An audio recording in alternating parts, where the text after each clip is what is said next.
Okay, so we've got this 2017 Kia Sportage, and the concern was that the ABS was going off just when you'd randomly, like, you'd slow down, it would just go off, and you know, it'd be on dry pavement. So we graphed it and found that the left front wheel speed sensor was, the signal was glitchy.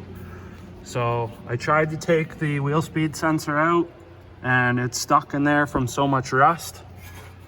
So what I did was take the axle nut off and push the axle back. But as you can see, the tone ring has separated from the axle, and I believe it's split as well, but yeah, that's gonna definitely do it. If the tone ring isn't attached to the axle, it can just sort of float in there as it wants.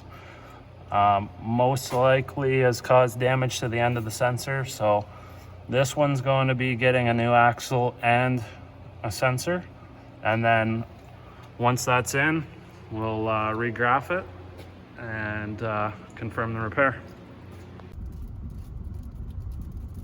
Alright, so there you can see that the left front wheel speed signal is completely out to lunch, and the pedal just goes off, like ABS engages whether the wheels are slipping or not. So definitely a dangerous condition. We'll definitely be putting an axle in this thing to fix it, and chances are the sensor's probably fine. As you can see, it is reading, but once we get the axle out, might as well put the sensor in it as well. They're not that expensive, and I'd hate to have to put it all back together, you know, with a bad sensor in it. So thanks for watching. Like, comment, and subscribe.